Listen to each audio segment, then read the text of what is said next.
Hello dear students. तो आज जो भी आप पीएनएसटी की प्रिपरेशन यहाँ पर कर रहे हैं उनके लिए कुछ इंपॉर्टेंट क्वेश्चन हम लेकर आए हैं बायोलॉजी से रिलेटेड, जो कि हमारे डाइवर्सिटी यानी कि जो स्टार्टिंग में जो हमें प्लांट वाला चैप्टर, प्लांट यानी कि क्लासिफिकेशन वाला जो चैप्टर दे रखा है उससे हमने लिए हैं यहाँ पर। तो देखिए, पहला है आपका क्वेश्चन, थर्मोकोकस, मिथेनोकोकस और मिथेनोबैक्टीरियम किसके उदाहरण हैं? ये आपसे पूछा गया है इसके अंदर। ये सारे एनसीईआरटी बेस्ड क्वेश्चन ही है स्टूडेंट्स, तो आपको ध्यान रखना है।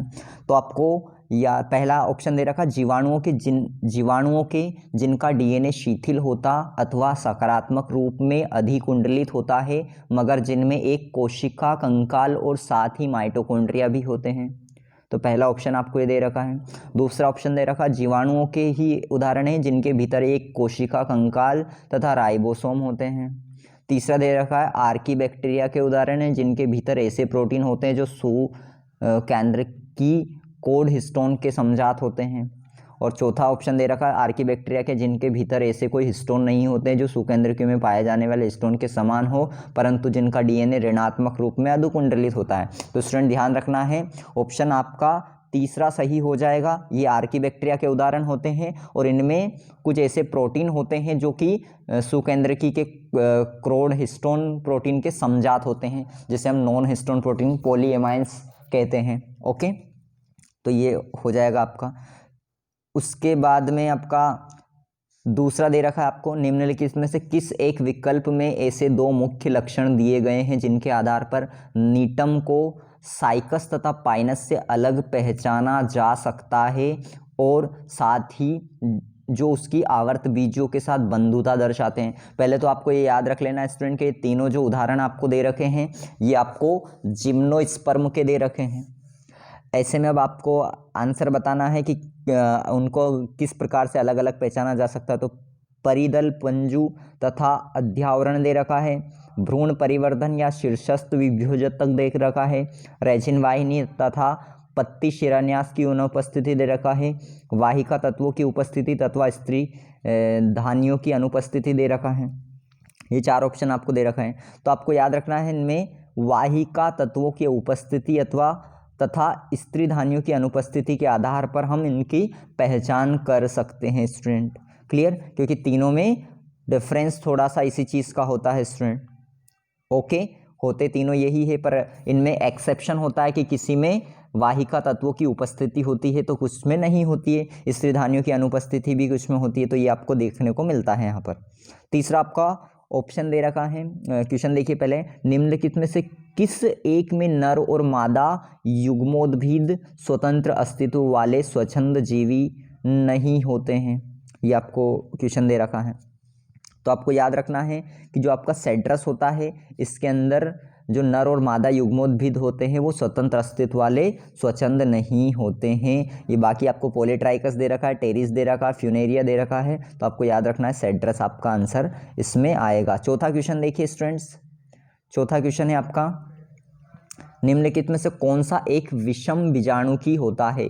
विषम बीजाणु की यानी कि हेटेरोस्पोरस का पूछा गया है आपसे। ये सारे क्वेश्चन एनसीईआरटी बेस्ड ही क्वेश्चन आपके, तो आपको याद रखना है इसके अंदर कि आपका इसमें आएगा सेल्वेनिया। आपको याद रखना है कि विषम बीजाणु में कौन आता है? सेल्वेनिया आपको ध्यान रखना है। एडिएंटम, डायोप्टेरिस, ये सब होमोस्पोरस होते हैं।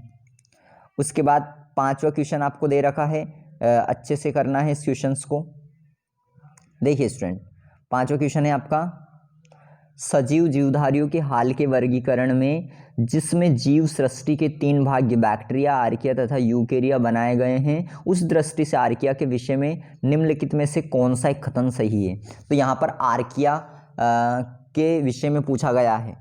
तो आर्किया प्रोकैरियोट तथा यूकेरियोट दोनों से पूर्णतः भिन्न होते हैं। पहला ऑप्शन ये दे रखा है, आर्किया प्रोकैरियोट से पूर्णतः भिन्न है, ये दे रखा है। आर्किया यूकेरियोट से सभी बातों में समान है। और चौथा दे रखा, आर्किया में कुछ ऐसे नए लक्षण हैं जो अन्य प्रोकैरियोट तथा यूकेरियोट में नहीं पाए जाते हैं। तो आपको पांचवा जो क्वेश्चन दे रखा है इसका ऑप्शन आपका चौथा वाला हो जाएगा, यानी कि आर्किया में कुछ ऐसे नए लक्षण हैं जो प्रोकैरियोट तथा यूकैरियोट में नहीं पाए जाते हैं। छठा क्वेश्चन देखिए आपका, निम्नलिखित में किस एक की कोशिका भित्तियों में सेलुलोज एक प्रधान घटक होता है? तो आपको ऑप्शन दे रखा है स्यूडोमोनस, सेक्रोमाइसिस, पाइथियम या जेंथोमोनस। तो छठे क्वेश्चन में आपको स्टूडेंट्स ध्यान रखना है कि आपको यहाँ पर क्या आएगा, पाइथियम आएगा।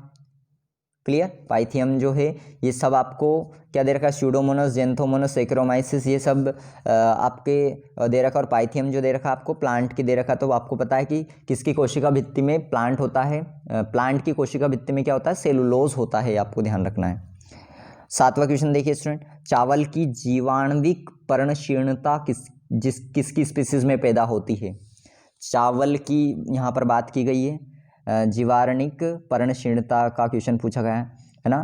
तो ये आपका पूछा गया है, एक्चुअली में नाइट्रोजन फिक्सेशन कौन करवाता है, क्योंकि उससे उसकी क्या होती है, जो खेती जो होती है, पर्णशीर्णता जो होती है, उससे ही उसकी मेनली पैदा होती है। तो देखिए अल्टरनेरिया, एवरेनिया, स्यूडोमोनस या जेंथोमोनस। तो आपको याद रखना है स्टूडेंट, यहाँ पर सातवां जो आपको क्वेश्चन दे रखा है, इसका आंसर क्या हो जाएगा, आपका जेंथोमोनस हो जाएगा।